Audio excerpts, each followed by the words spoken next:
Hey everyone, welcome to another episode of I forgot the name of our fucking show.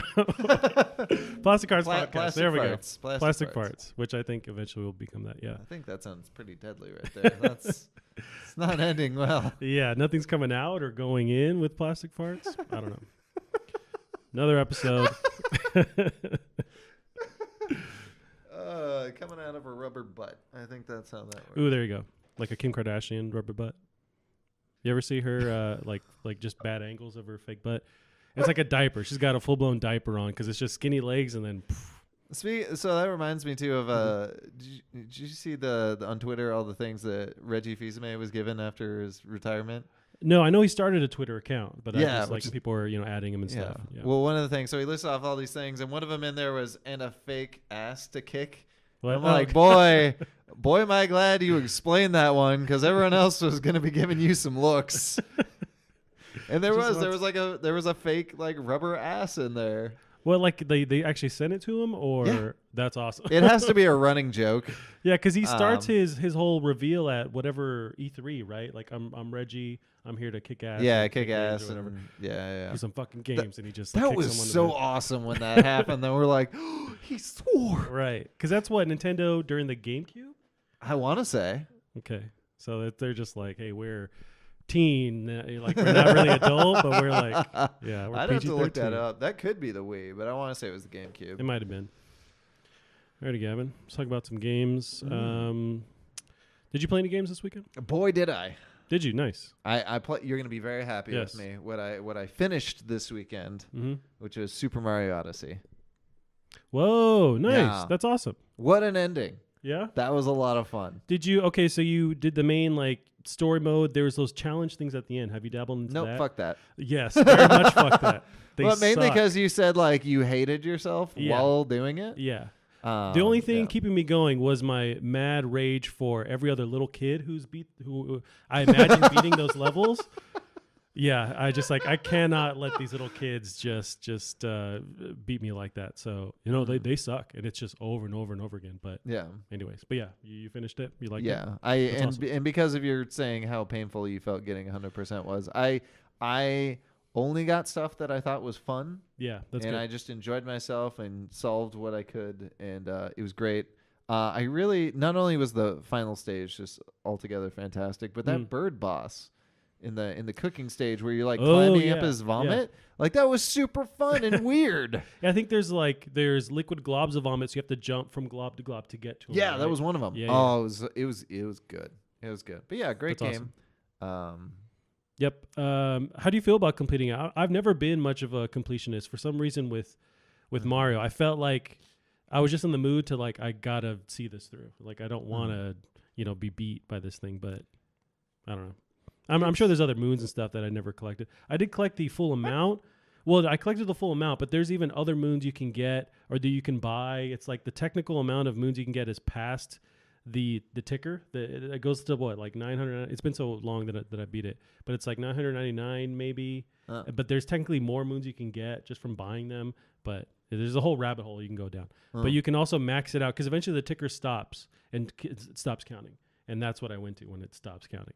What? But what? yeah. Why would it not just keep going? Just because I don't know. Because you could really, if you remember at the store, you can buy moons, like every 10, whatever, you can buy a moon. Yeah. So you can just keep buying them, even after you reach that limit that the ticker will count. So really, you can just keep getting moons. But I don't does that make any sense? understand. Yeah. I think I looked it up, and it was weird because I looked it up halfway through. I'm like, okay, how many moons I need to beat this game? And as I went into different articles, it's like, well, it's not just this amount. It's like technically you can do this, you can do that. There's like this window of moons that you can actually get to beat the game. Well, Yeah, the amount of moons you need to just beat the game to beat Bowser isn't that big. No, that's just the extra stuff. But even after you beat that, you can just technically keep buying moons and keep doing that. But I guess it doesn't matter at that point because you've gotten all the moons you can actually earn. It's just buying moons. Yeah. If that makes sense to you. Weird. Yeah, it's weird. That being said, so I would be very curious on your opinion. Yeah. So we sort of had opposite reactions between. So you fell in love with Mario Odyssey. Yeah. And didn't like Breath of the Wild at first, but then eventually grew to like it. Yeah. And I had sort of the opposite where I didn't really like Mario Odyssey at first, Okay. and eventually grew to like it. Whereas Breath of the Wild, I was instantly in love with. Gotcha. Yeah. So now that you've beaten, We Benjamin Buttoned it where we came from opposite ends and met in the middle. So. Yeah, it was and fell in love. It was strange. No, with now that you've beaten both of them, which one do you think you like more? Ooh, I never even thought to compare them. It's strange with Odyssey. What was cool, and I kept like telling my friends and family too. It's like it's such a love letter to all the Mario games, all the different little nods and Easter eggs, and it just reminded me of playing them for the first time, where I was just even more happy, unlocking every level and seeing all the little Easter eggs and stuff. But so I think just for nostalgic feeling alone, I loved that take on it. That just kind of trip, back into the Mario world. Although with Zelda, that feeling of triumph, getting my ass kicked and then eventually, learning how to fight and beating these bosses, that feeling was something special too. Mm-hmm. And to eventually at the end game where I could look back and like, oh, I can take on anyone in this world, when before somebody would fart on me and then I would die, like it sucked. But so I don't know. they're comparable feelings really. Yeah. But I think they're both top Switch games for me, just favorite games of all time for me, especially with Zelda. Like the way they changed not change the game, just added new mechanics to something like with the they physics. Changed it. Like the fundamental formula of Zelda has not been like that for a very, very, very long time. Like, but choosing where you want to go and adding these layers of stuff on top of each other with the game mechanics. Yeah, that was. Did you? How do you compare them? I think I would probably do Zelda over Mario, but I think I don't know. I just like. I mean, it was very nice that both of them. You're really just. After a point, you're just sort of doing your own thing, and you get rewarded for doing your own thing. And because you get rewarded, you're like, well, Zelda? Maybe I'll just like both of them. Really, you essentially just see how far you can push it. Gotcha. And I found that to be just the absolute funnest part, and I think that was great with both of them. But I probably did like Zelda more. But gotta say, those like Nintendo clearly understands how to make a collectathon again. Yeah, because that has not been popular for a long time. But no. they've got two knocked out the park, so. I think we can expect that with. I mean, you get that a little bit with Smash Brothers with the Spirit World, and I didn't find that fun. That's what I've heard. I just dipped my toes into Smash, and how you can kind of grind and unlock stuff. And although it seems more of a daunting task, hearing people talk about Smash, unlocking stuff and all that. Yeah, it was pretty. Yeah, from what I played, I tapped out. Gotcha. But now I don't know whether to include that in my. I wanted to be the Switch to be the console where I've beaten 100% of the games I own on it. Ooh. And I don't know whether to include Smash single player. I don't want to because I don't have fun playing it. Yeah, at a certain point, there's got to be, you tap out where it's just like, I'm not into it anymore. Yeah. And is it worth, continuing? But yeah. But I got to do a better job because I had that rate almost 100% with my 3DS. I'd beaten every single game I had on. I made it a point. And then I accidentally bought Bravely Default. Well, accidentally. And then... I roughly remember Bravely Default. But. Yeah, about 20 hours into it, I'm like, oh, wait, I hate this. Yeah, I've been there. That sucks. And there's like 75 more hours to go, maybe. I don't know if I'm grinding efficiently. No. Mm-mm. Yeah. Yeah, it's kind of like time nowadays, too. It's too precious to keep playing something that sucks or that you just don't like anymore. And it's kind of like you got to, even if it means, hey, I spent $60 on this, what is it worth? Yeah. But I don't know. Although with Switch, you mentioned kind of wanting to complete every game. I find myself buying a lot more indie games and just like short experiences that I'll kind of jump in and forget about almost. But I'm buying a lot of them, and it's tough for me to try and take that same mentality, I guess, because I guess with the 3DS it was more like little complete games. There was still some indie stuff on there. But I feel like with Switch now, it's just tons of indie stuff, and you can just fill your entire card with them. But well, it also helped with like the 3DS that the longest games on there were like that I owned were probably Majora's Mask and Ocarina of Time, which I could beat those games in my sleep. Gotcha. So I was like, all right, I can do this in half the time. Although Shovel Knight was the first time I played it was on 3DS. Oh, that'd be a good one. Yeah, there was a GIF I just saw recently. Over the weekend of Shovel Knight being broken down as far as like from it was like a different camera angle. They're showing how it was layered almost like in 3D. Destructoid Did maybe somebody that's what it else was from. post an article about it? I It was saw that from on an actual Destructoid today, and I was super annoyed because they were just like, "Whoa, this 2D game is actually made in 3D." No fucking shit.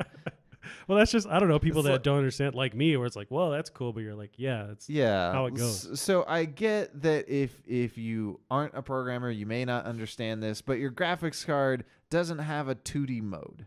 Okay. There's So you no have to trick it into looking 2D. basically. Yeah, and it's not a hard trick to do. It's basically like you think so do you know what a frustum is?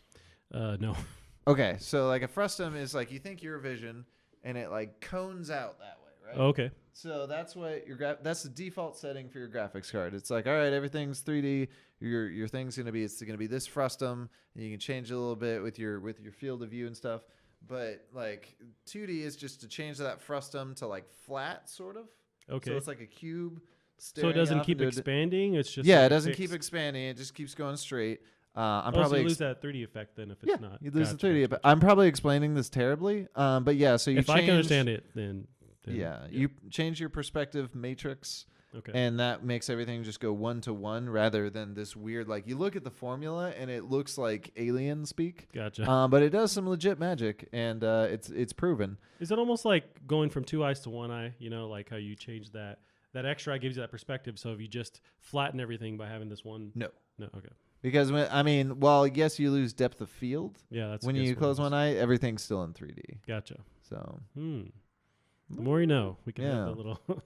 But yeah, I was super, and like when I looked through the comments, also a lot of game devs were in there, just like, this isn't fucking Yeah. news, dude. This is Gotcha. like the only exception would be like sometimes people make engines that will use the CPU to render, Oh, okay. which I don't know why you do anymore. But you can do a 2D engine with your CPU. You can also there are some people that have made, Super Nintendo and SNES ports, or not. There's the same thing. NES and Super Nintendo ports, and those are legitimate 2D games. But Oh, okay. Gotcha. aside from using hardware that's meant to be 2D, it doesn't. All modern 2D games are 3D. I see. Gotcha. Well, there's a lot of dummies out there. Me and you, we know what's going on behind the scenes. Okay, so you beat Who's He What's He beat Odyssey. Yeah. That's awesome. That's Yeah. awesome. What's on your EDP. next on your docket? Well, on Switch, I finally need to finish Mario vs. Rabbids Oh, to get that much closer to. I'm super close to the end, but I just sort of never finished it. yeah. I've heard good things about Mario vs. Rabbids, but I haven't played it. But yeah, as far as games coming up, I feel like there's a bunch of shit coming up, and I can't think of it. I have a couple things pulled up as far as upcoming releases. Some Yeah. stuff dropped, last week, like Mortal Kombat, and played a little bit of that over the Right, weekend. right. I did buy it. You did. Yeah. All right. What's a non-spoilerific for our one listener? What's a non-spoiler? For my grandma. Sorry, Steve. Well, I'm just maybe 2 hours into the story. Okay. So nothing really spoilerific on the story. The story's nuts. It's a lot like it's almost like if they continued the original movies and just kept with that style of like campiness, cheesiness. But I love it. It's awesome. They know exactly what they're doing. Oh yeah. It's gonna wrap up all 11 games worth of plot. Gotcha. You say plot, but I don't see any actual. It's like, all connected. That being purpose said, like, to it. well, you can sort of you've seen a little bit how like Raiden keeps fucking up time. Yeah. And now Chronicles is just like, all right, well, I'm done with you. Although she seems to be doing something to her own, her own motive is also in play too. I don't know if whatever she, it seems like they're building her to be more evil and not just trying to get it to be some kind of pure timeline. Like she has her own ulterior motives, but I haven't. Gone that far. Yeah, she does have her own motive. She does Gotcha. have her own motive. I see. I kind of forgot about it, to be honest. But it's cool. I'm playing the tutorial just because I'm terrible at fighting games in general, especially Mortal Kombat. But I'm trying to learn the technique, and that tutorial is really helpful. It's actually really cool to learn it and then just know the basic stuff. But yeah, I'm really in there for the fatalities. One thing that's a bummer about the storyline, and maybe they unlock it later, but the first 2 hours you don't get those fatalities after those fights. Oh, there's no fatalities in story mode. God damn it. Yeah. It sucks. I understand that story-wise, you can't cut off someone's head and then go talk to him again after the story continues. Yeah. But still, that's what brings me to the table. Like, I love that part of it. The brutalities are nice, though. At least there's brutalities, and you can do those, and those are fun. But I just, I fucking love the fatalities. So you sort of saw. Have you gotten to the part where the people have come, the past versions have come back? Oh yeah. What'd you think of the part with Sonya Blade? Well, I think if I remember correctly, like she comes in and Sonya's daughter has to talk to the new Sonya. Yeah. I think that's where I left off. But nothing interesting or funny happened. Ronda Rousey's Sonya Blade is kind of weird. Yeah, it's not great. No, but so that kind of takes me out of it. But Johnny Cage is awesome. Oh, he's great. He's great. Yeah. I'm digging it. I'm terrible at it, but well, luckily, are you playing on easy? Yeah. Play on easy. I went just completely easy. It's like I just want to have fun. It's already challenging, so it's like I just want to have fun. I haven't dabbled with, and I've been reading online just a lot of the negative feedback as far as like the crypt and grinding and some of the weird like microtransactions. I haven't experienced any of that, but apparently that's there. Yeah. Well, they laid out their roadmap. Okay. How they're going to fix it, which I think is more responsible than I expected them to be. Gotcha. Because there was some outlet that had reported that it was like $6,000 to actually unlock everything. Christ. But then Ed Boon came out. It's like, hey, that's not necessarily true. There's other ways to unlock stuff. But he had to respond, and apparently they're working on it. But well, I did see some. I thought I saw when somebody was going through the crypt some duplicates, which always frustrates me when stuff like this. It's like, don't you have this much shit? Don't give me duplicates. Right. But I don't know. I'm also not trying to do micropayments, so no. But just been playing Mortal Kombat. I mean, haven't been I don't know. I guess a lot of time or whatever. Just jumping into games lately. So really with the end game stuff, the Game of Thrones stuff. That nerd side of the world has taken over my time. Video games have gone to the side. Where it's I guess it's a good problem to have. It's like there's so much nerd stuff. Yeah, I just don't have time to deal with it. But good time to be a nerd. It is. So let's see what happened this week. As far as not a whole lot, but that's because we met on Thursday or whatever. But so I have some actual articles pulled up here. There's some Death Stranding details I wanted to go over. Really? Yeah, somewhat. When I say details, I mean more nonsense garbage. But at least he's talking. He's talking more about it. But there's maybe a lot here. Maybe it's too much text to pull up. But I pulled up this article from. Yeah, I pulled up Game of Thrones book 1 to read. So this is from IGN. This is Matt Purslow. More confusing Death Stranding details revealed. I mean, I could really sum it up. Basically, there was a Tribeca Film Festival last week. Oh, sure. Kojima was there, and he was with Norman Reedus. They were just talking. They had a panel talking about it. He did give some, there's some quotes from him just talking about what to expect as far as gameplay goes. But it's very, just kind of hidden or subtle. So I'll go with one quote. So this is from Kojima. It's an open-world action game, but it's really something new. Part of that something new appears to be a focus on connections. So again, back to his quote. There are so many things happening in the real world in America and Europe. Everything's actually connected by the internet, but in a way we're not connected in the world these days. I'm putting that as a metaphor in the game, he elaborated. The player will have to reconnect the world in the game. You're very alone, there's solitude, but you're trying to connect. The story and the gameplay, the key word is connection. There are so many things in between, of course, but the key is connection. Not really anything you could do with that. But I think he's just trying to keep it under wraps. I get that. I guess just basic mechanics he's talking about or the overall idea. Right. What would that even mean, though? I mean, really, to me, with this, and this actually excites me, is he's going to have this whole thing be one really cohesive package. So it's not, and we've seen that sometimes with games, and it really turns out phenomenally where, that was part of the reason why I feel like Far Cry 2 was so good. It was just sort of that collective misery and everything's falling apart, and that resonated sort of with the story and all these things. You look at Dark Souls where everything, almost like a motif they're trying to follow through with every part of the game or something like that. Yeah, exactly. And it really creates something bigger than the sum of their parts. And Gotcha. I think if he does that with that, trying to connect and do that with the music, do that with the gameplay, do that with the story. Yeah. I think that could be really powerful. Do you foresee this being, I imagine they're not going to put so much money into it for it to be just a one-off release, but would you foresee them building it as a trilogy or something like that? I hope not. Mm. I It don't. depends on how it's received, but Yeah, I mean, I say that now until I get to the end, and I'm just like, oh, put it in my veins. I don't. That was great. I'm so connected. Yeah, I finally get it. There is one last thing. He slightly offers some info on gameplay. So perhaps the most confusing tidbit was offered by Kojima, who later explained there is a location in the game where you control only a camera, not a character. This is a quote from him. You can kind of move the camera to see around, and when you look at Sam, he might, it was a character in the game, he might do something like wink at you, he said, suggesting some kind of meta elements. So they might just play with, point of view or something. I think he's been playing too much Yakuza, and it's just gonna be like. Do you do that in Yakuza? With like cam girls. Oh, okay. Yeah. So I think that's that's my prediction. Gotcha. Kojima's been playing too much Yakuza, and that's there we go. Gotcha. Now, he might need to blow off some steam.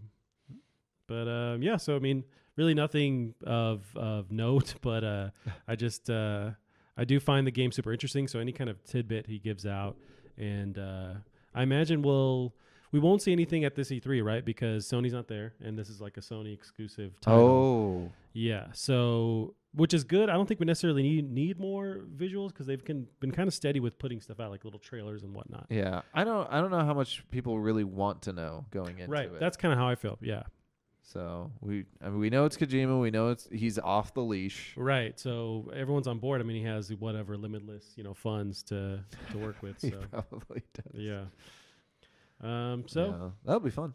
Yeah, we'll see what happens with that. There's the next news articles from Variety. So this is Nintendo Switch Online has 9.8 million subscribers.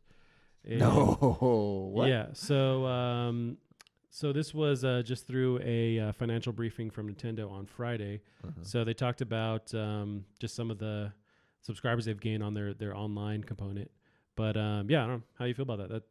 That seems pretty good. They're kind of like in baby steps mode, catching up or just building their whole online world as far as, but PS4, PlayStation, Xbox, they're way ahead of the game. But which is crazy because they've been trying to catch up since the Wii and the DS with their online systems, and they're still really far behind. Right. So friend codes. Yeah, but that's very impressive. I'll give them that. Yeah. Do you have the online subscription? No, and I should, because like I know with Twitch you can there's like a way to game the system where you can get it like free for a year. Yeah, so Twitch Prime members can get up to 1 year free membership.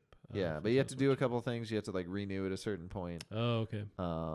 But so I do it's $4 a month if you do the per month, and I'm one of those dummies that I'll do that because it sounds or feels like less money out of my paycheck every time, but really it's more overall. Yeah. But yeah, and they kind of talk about Tetris 99 being a part of that initial, when they rolled out that service, but also the NES kind of not classics, but those games are part of the online subscription too. You can play those for free. What?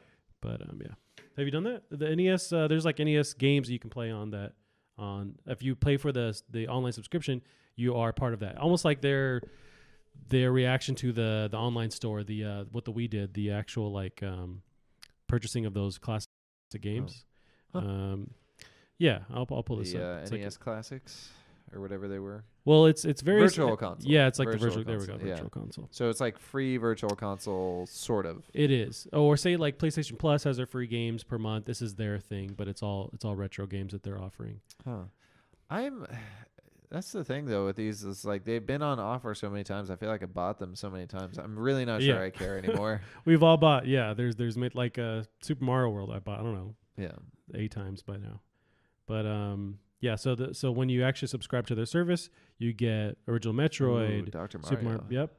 Super Mario Bros. 3, Dr. Mario, Kid Icarus, Dr. Mario again. Have you ever played Kid Icarus? No. The game is fucking hard. Really? It does a lot not of care those games whether in this you time get. period where Oh yeah, but that one does not care whether you get past the first level or not. Absolutely not. It's not even that long a level, but it is. Gotcha. Dang. It is brutal.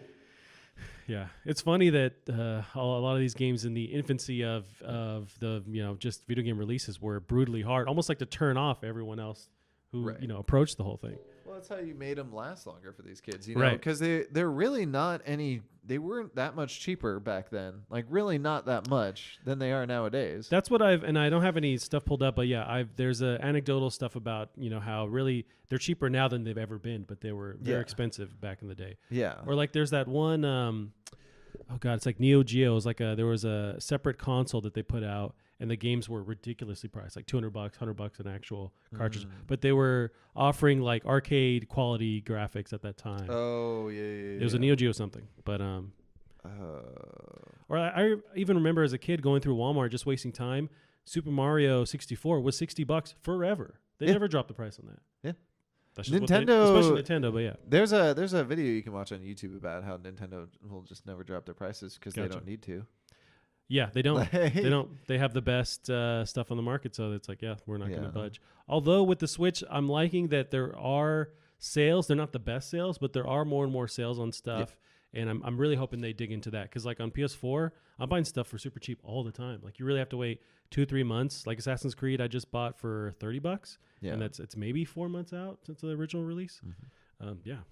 Steam will sometimes do that, like, and it's not Steam's fault, but publishers will do that in like insulting fashion, where it's like a month after the game release and you drop the price. It's like, no, don't. That's why I thought it was a really cool stance that Vlambeer took.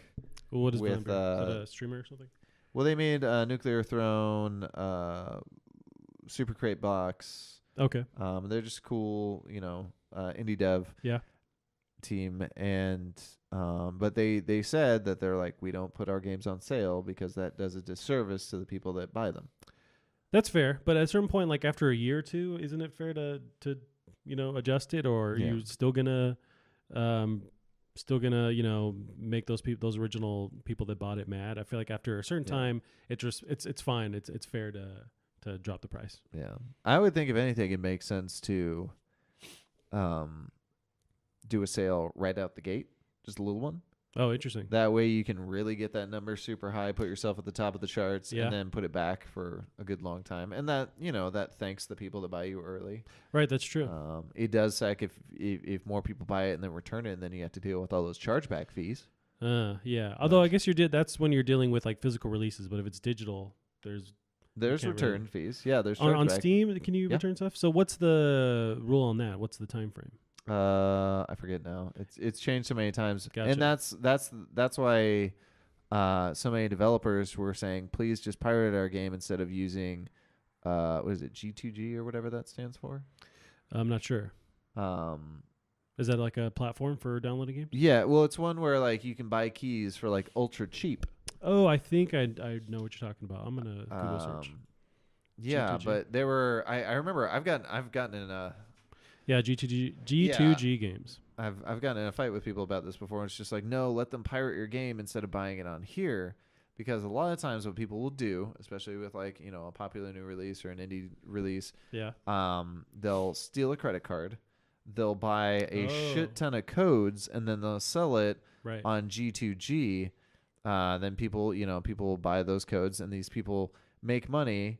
And he didn't know skin in the game because he stole that credit card. Now somebody's going to claim that credit card, and all those chargeback fees, not only now hopefully they didn't spend all that money that they just got because they thought a bunch of people bought their game. So not only are they going to lose all that money that's going to be asked back of them. You're right. But if they have chargeback fees on there, they're losing even more money that they didn't make in the first place. Yikes. So you can effectively, by using G2G, steal from developers. It's a terrible system. Oy. Yeah. I mean, that's why I just don't play games on PC. And then you all that. I'm joking. But that's rough. I mean, hopefully there's some honor with these creepy people doing this, where they at least attack like the new Call of Duty, and that's where they're doing it, not like this indie dev release. But you can't control that. There's nothing in there. And I see. Yeah, there have been so many, like, you read some of the articles about these sites and just how shady it is, and it's bad. Although, does that incentivize more publishers, I guess, like we talked about Epic and doing their own game platform where they can control just who's logging on, you know, they're making sure their copy's legit, they're buying it through them. Absolutely. It kind of balances the whole. Absolutely. This is something that Steam has not fought. very Gotcha. very much at all. They fought it like the teeniest bit, Hmm. but yeah, there's a lot more that could be done. Right. Yeah, and that's another thing. If Epic had G2G protection built into their platform, like Then everyone people, would come rushing. they'd have exclusives without even having to make offers. Gotcha. Like that's such a big deal. Yeah.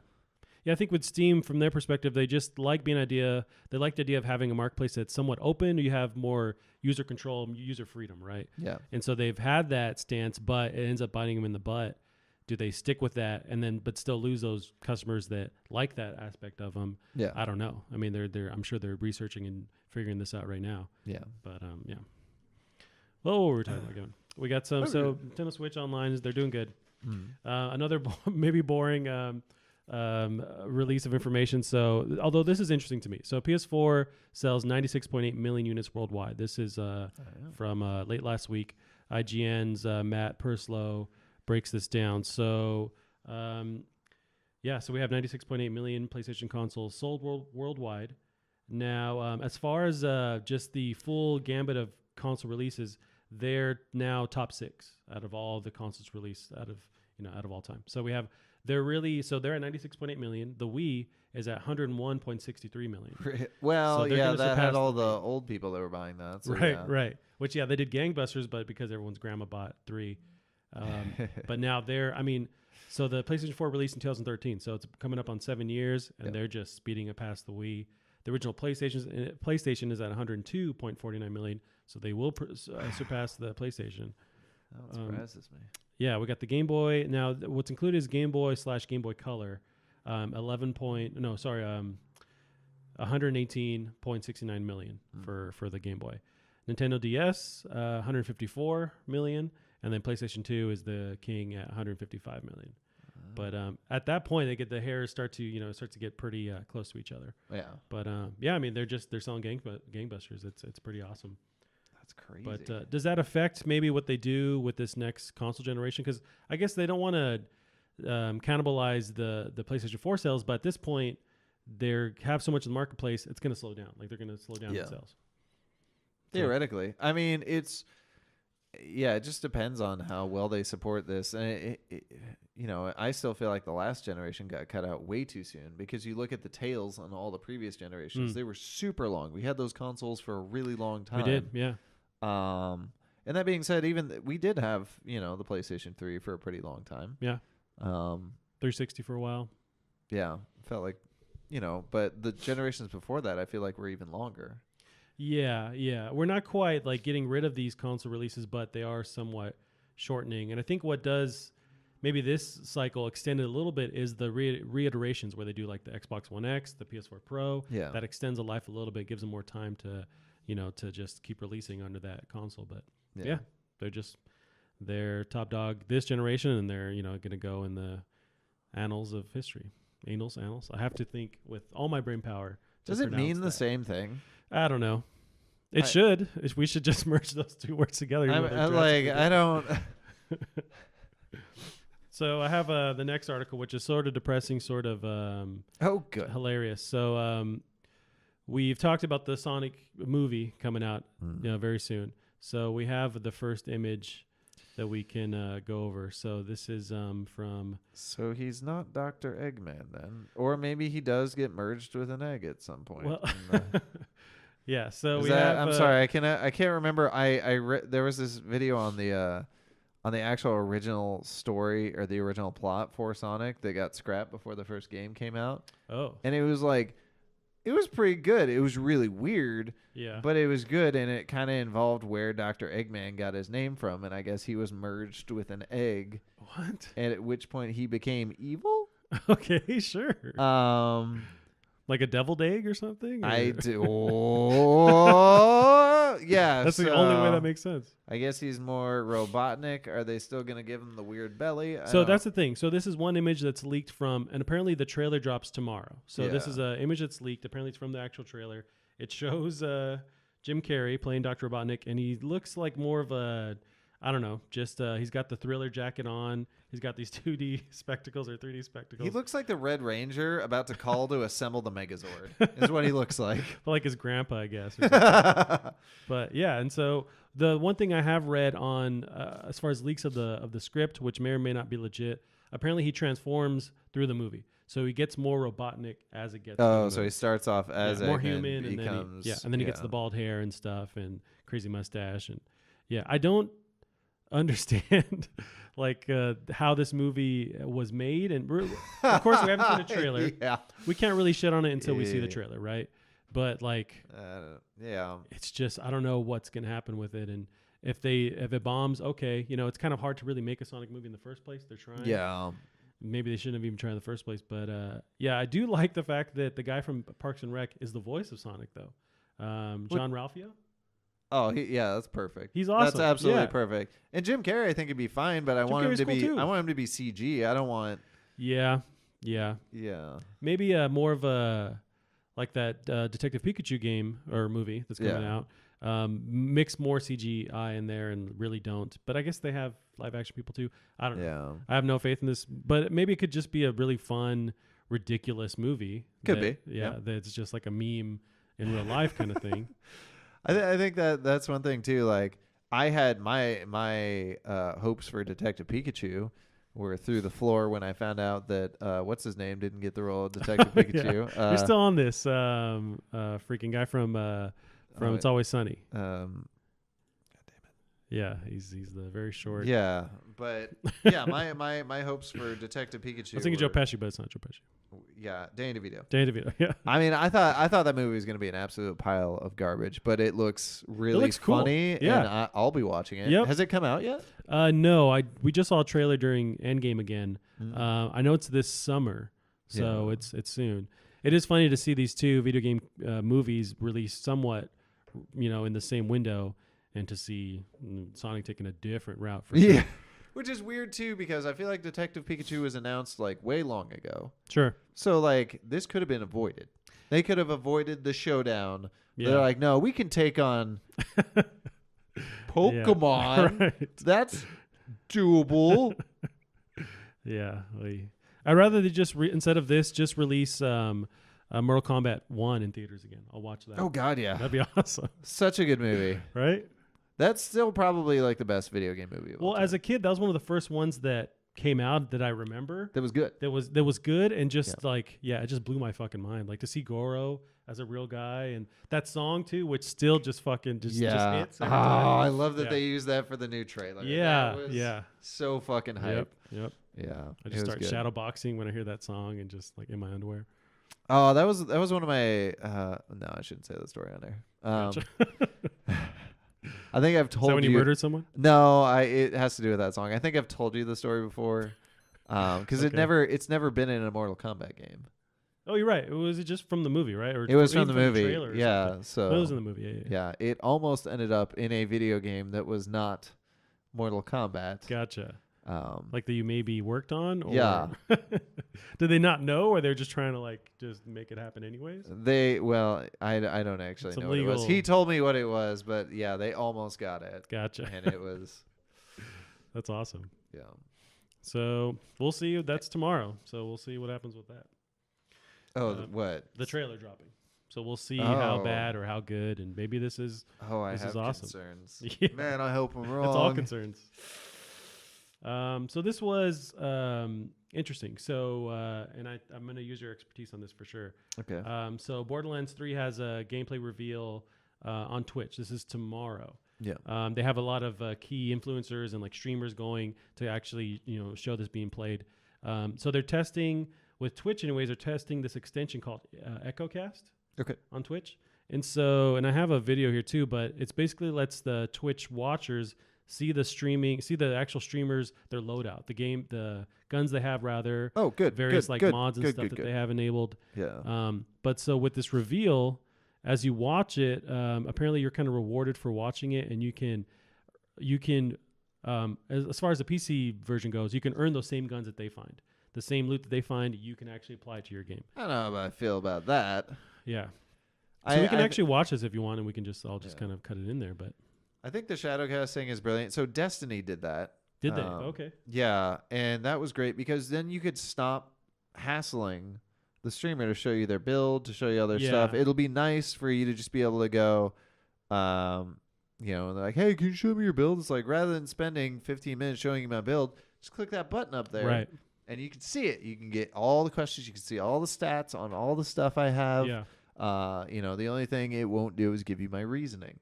And I thought that was great. It did suck. I feel like the Destiny extension, I want to say, broke at some point, and they just never fixed it. Or maybe it just broke on my computer specifically. But I definitely remember, like, not very far into Destiny 2, like, I'd check it, and I'm like, well, that's not even close. Not even remotely. Yeah.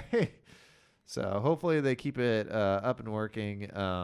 It would be kind of fun to see more interactive stuff. I've seen some fun extensions where you can just cause bad shit to happen. It would be kind of annoying for your first time playing through. Yeah. But I could see, like, the example I saw when I read the article on Destructoid for this was Vermintide, which allowed you to kind of vote on what bad stuff was going to happen next. Oh, and interesting. so it was kind of fun because audience they'd be a little bit more forgiving than you'd think. Like, you'd think they just do all the worst stuff all the time, Right, but they'd be like, all right, here's or sometimes it would force them into something good. Okay. So they're just like, That's you guys option. finally healed me. Oh, because you had to. Yeah, it was heal me or heal me was the option. Okay.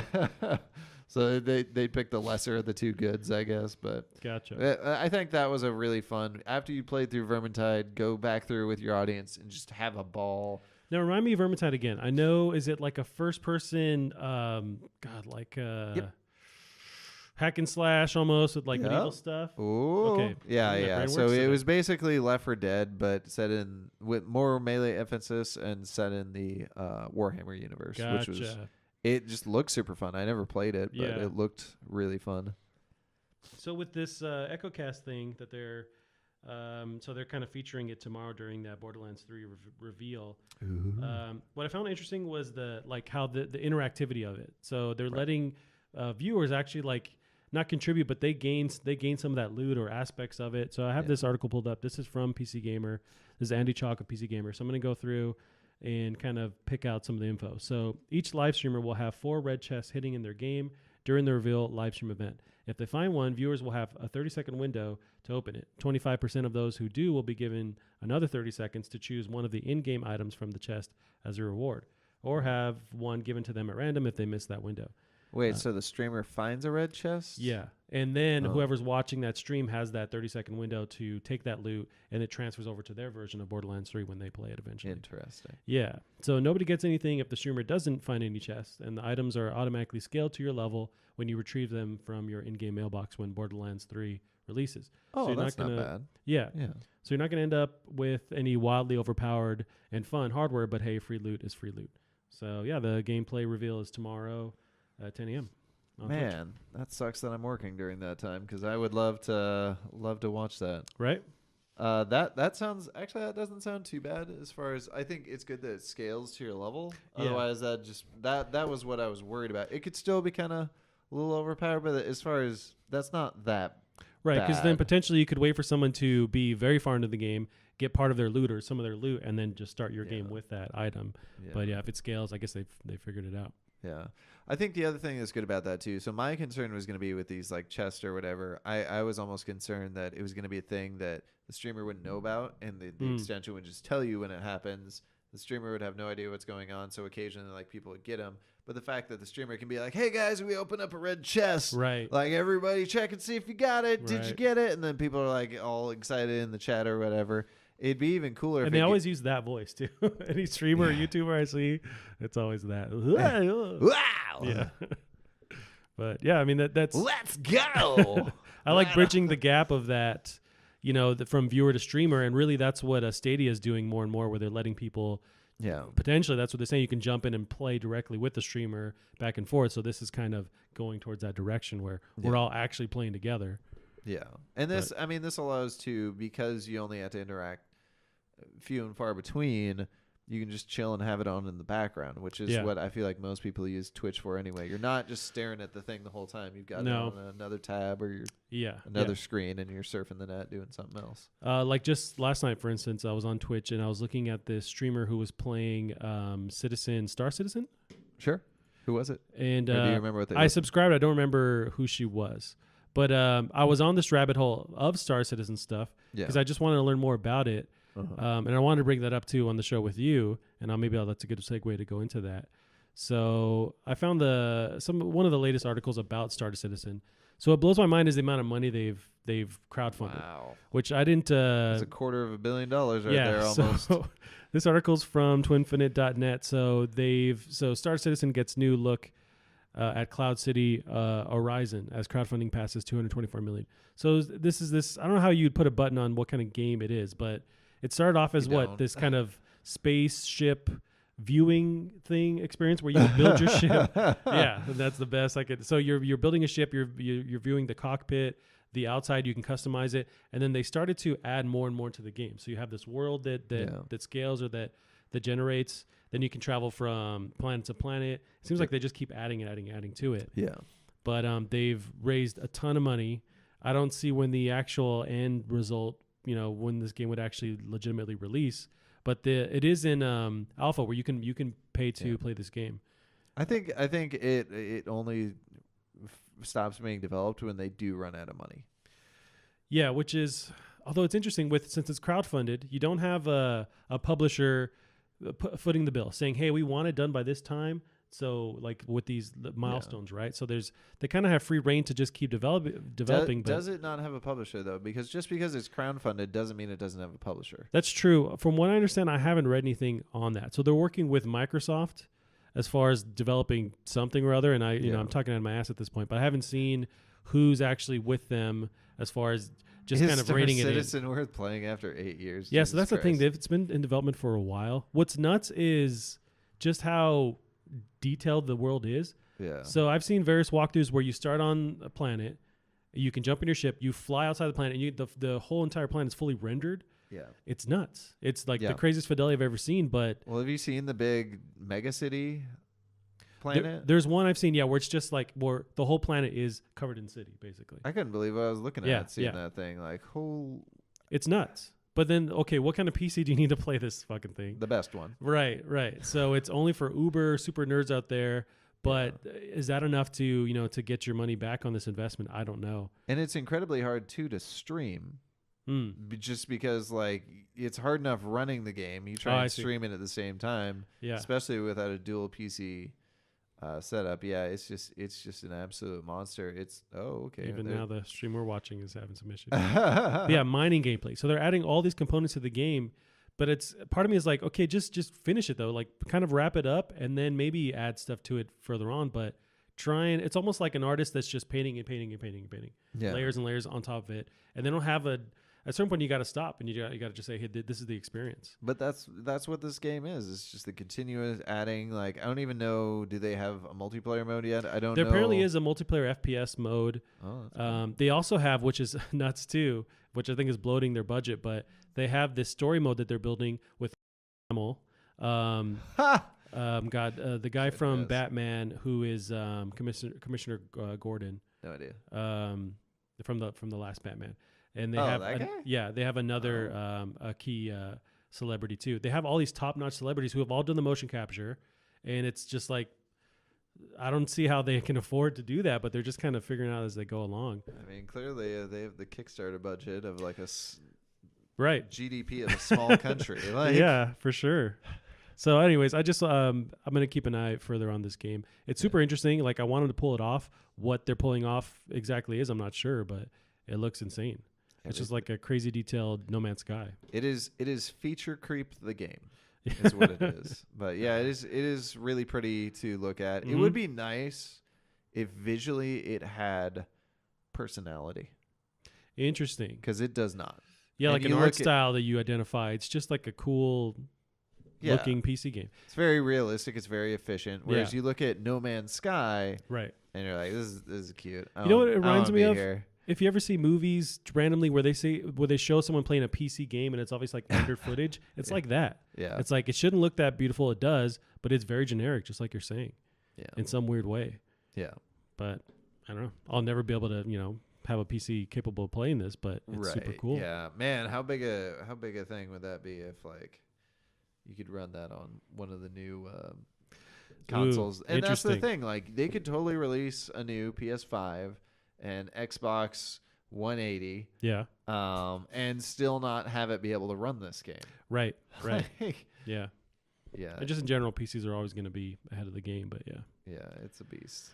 So yeah, just some Star Citizen. It was piquing my interest last night, and I want to understand more about it. But so as far as news articles go, that's it. We got this interesting thing I pulled up from Kotaku, and I wanted to just show you it. But it's these different people making their own versions of Super Mario, the first level. First person Mario. So it's Super Mario's first level in 10 different games. So I'm going to actually add this footage to what we're watching too, but I want to just get your reaction to some of this. Of course, now the Wi-Fi is terrible. Oh, we got the music. I hope they show the level in a Super Paper Mario version of it, because that was... So they start with the original, and it's text-based now. Oh, goodness. That's pretty awesome.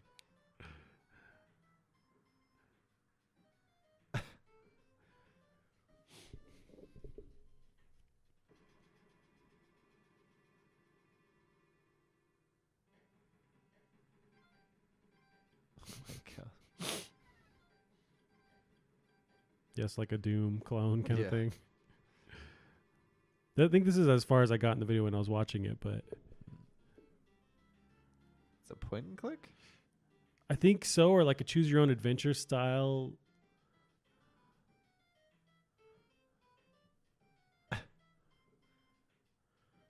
Yeah, and you choose. Oh my God.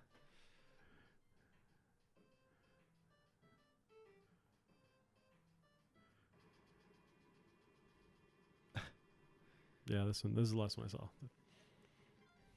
Oh my God. So I'm thinking like either like Tetris, that battle royale that came out, or are you jumping on Mario's head and whoever's basically on top gets to survive? Well, it seemed like they were trying to force people off the screen. Oh, okay. This one's dope. So just like Baba is you, Mario is you. Kumba is win.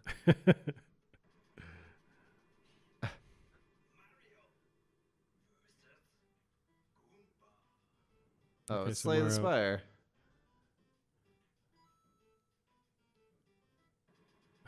Or maybe like another deck builder. I don't know.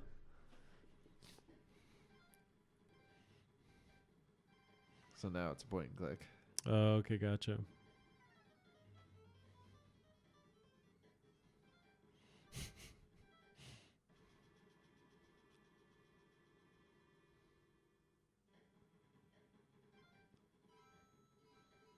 This is just a game Tower with micro. defense? Oh, okay. That just had microtransactions in it. Oh, it's a clicker. It's a clicker game. Oh, Okay, gotcha. and you can buy a gun at the end. Yeah. Oh no, it's What's online. with the ping? It's this one, yeah. Oh, Thank you for playing my game.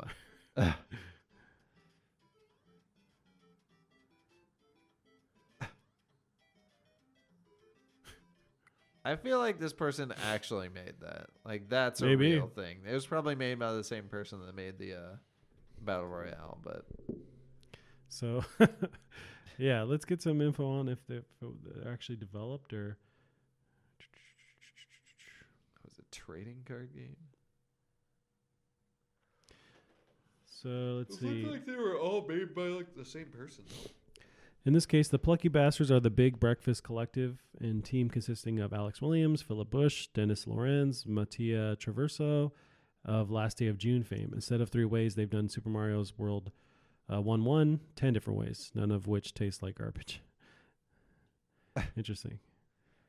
So I wonder if they kind of did that like you do with a potluck before, so everyone like writes in what genre they're going to bend with it first, so nobody did the same thing. Oh, gotcha. Yeah. That's pretty cool. Hmm. But yeah, I thought it was just a unique thing from Kotaku. So that's from Mike Fahey of Kotaku. Let's see. So if you remember, Zelda Breath of the Wild did the VR version. So what I didn't bring up last week was everyone was really negative on it. Apparently it didn't run very well, looked like shit. Nope. So this is taking that, but apparently this game is heavily modded on PC and playable on PC just through mods and stuff, whatever Is wizardry. it the first person version? So yeah, so they're taking that Really? PC version of it that people have created through. I guess you can hack Wii U, but also Switch too. Yeah. But they've created like a crazy looking VR mode, which is just like.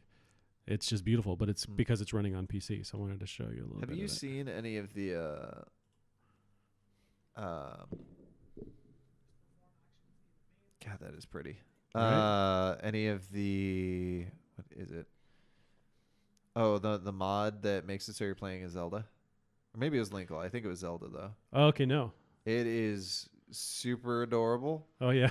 Some of her outfits are a little bit more waifu-ish than they need to be. But it's still pretty adorable. Oh man, I want to. It looks gorgeous. Be in this world. Yeah. So that's the thing you can do in the game is walk around in first person, or So is that part of the mod? PC, this is the PC mod. So we're seeing the PC mod that people have done where it's added that VR element to that already hacked PC mode. Wow. But yeah, and so although when you go into action, it forces you into third person mode. Right. But yeah.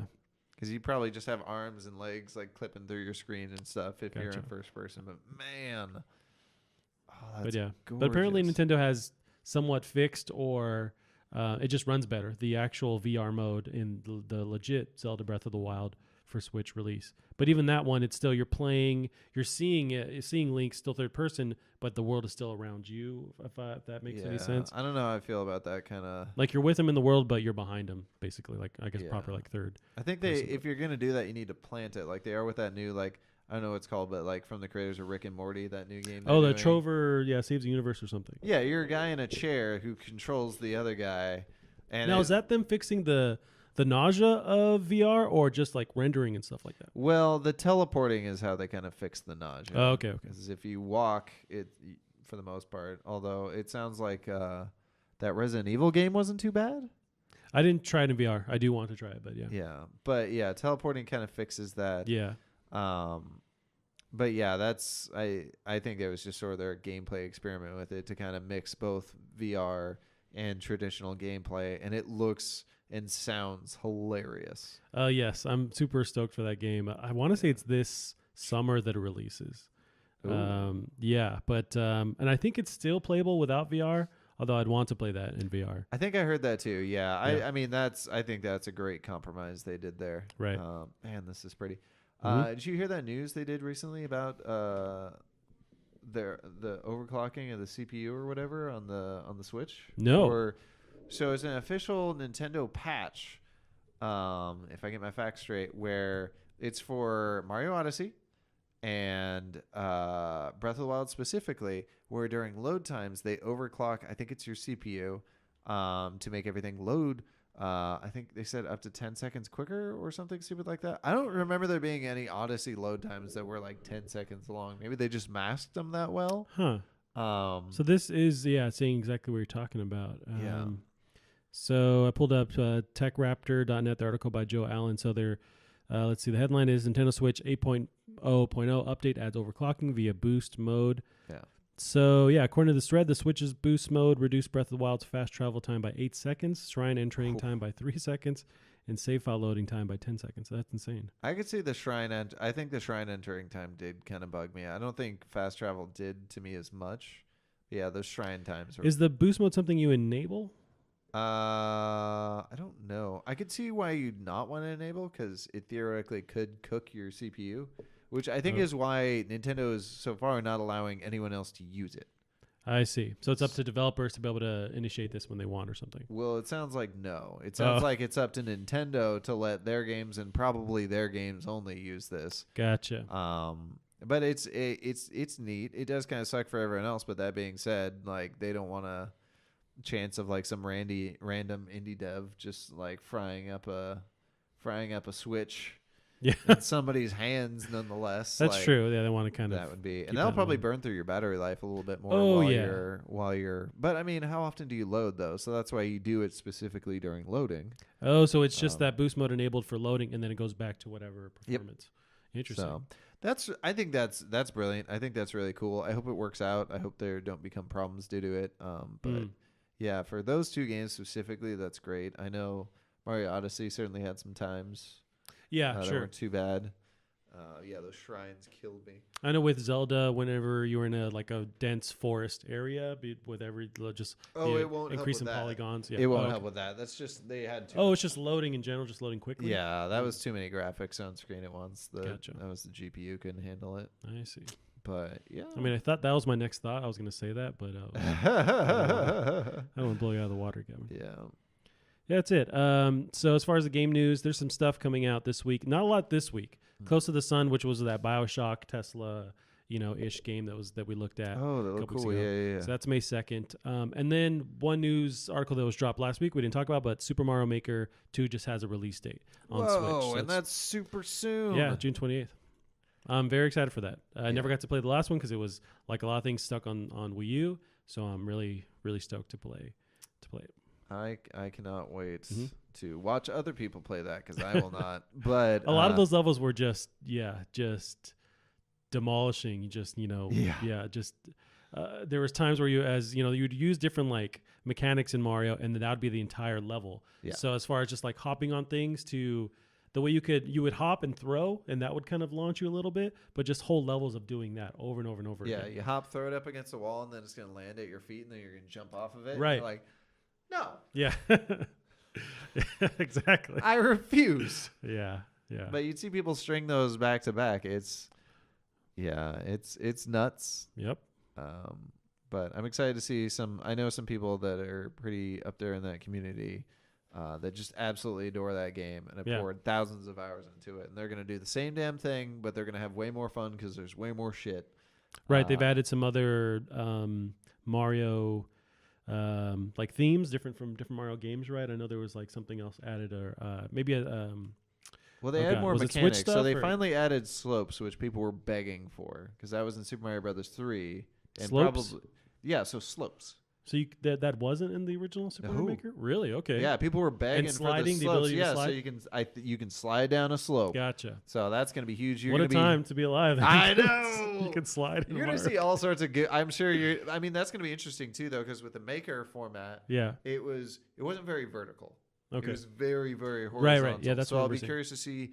Can they allow for more vertical so you get all sorts of like crazy skiing maps going around? Interesting. Or, are they going to have more mechanics for like, people made some very limited Metroidvania style games that were very good in the original Mario Maker. Are they going to be able to take that to the next level? By expanding the map in all directions yeah. Interesting. So that's cool.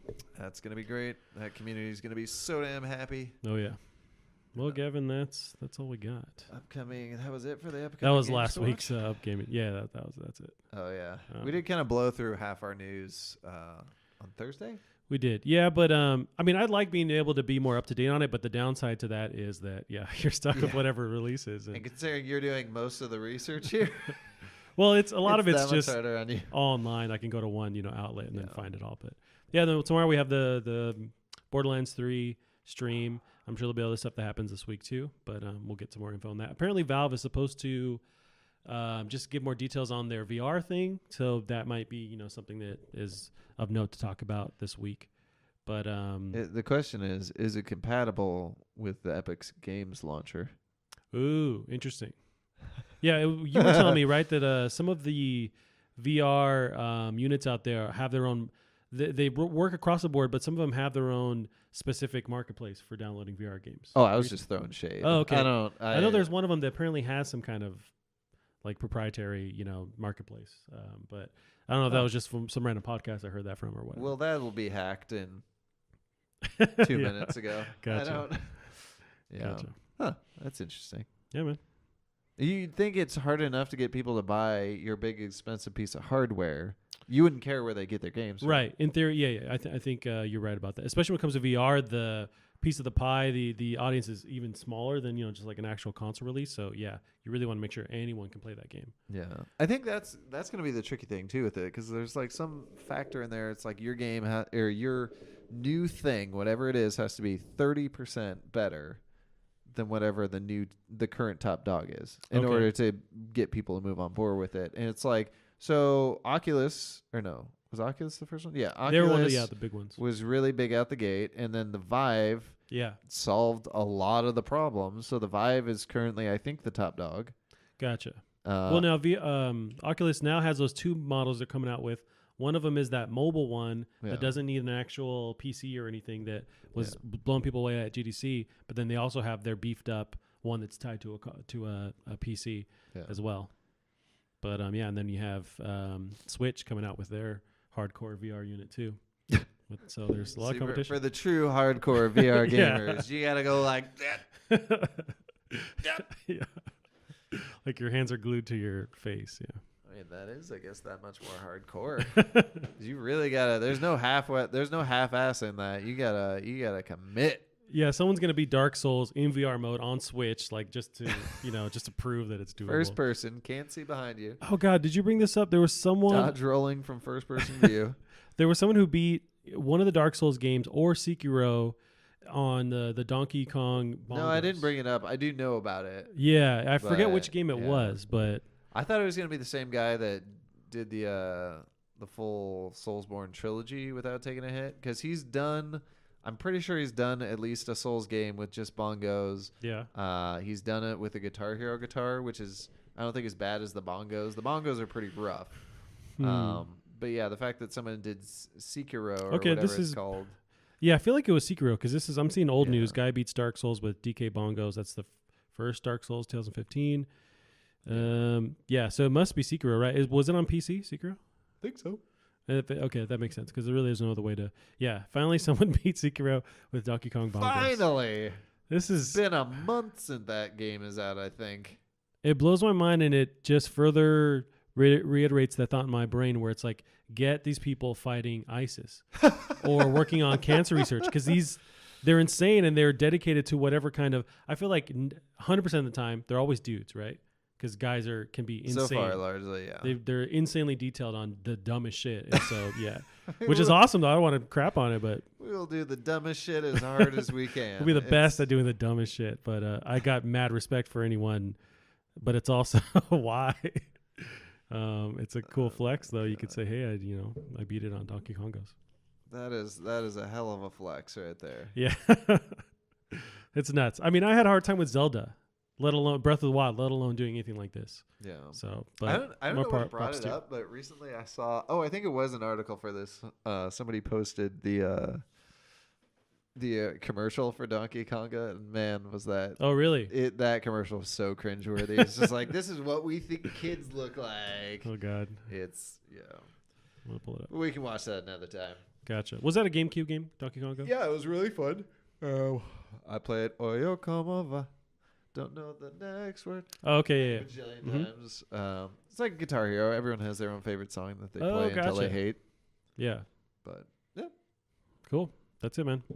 Let's end it. Gavin, where can they find you online? you can find me on Twitter at Drunk Devs. You can also find me on Facebook, but don't, because I haven't updated that in probably 6 years. I think. Yeah. 7 What do you mean? years? You just uploaded your ice bucket challenge to? Yeah, to is that what I Facebook. did? That was like your last video. No, I might as well delete the Facebook page for Drunk Devs at this rate. Gotcha. So yeah, Drunk Devs on Twitter. You can find me on Twitter at Fonzie Pants. And we actually have a Twitter for the Plastic Cards podcast, and then also we're on basically Pornhub every account as well. Pornhub account, yeah, and every other MP3 podcast downloading World Wide At Web. Napster. Yeah, we're on Napster, so hopefully we'll get that back going, and MySpace Music too. Oh, are we? No. Oh, okay. Yeah, no. Alrighty, man. That's it. We'll see you guys. Bye bye.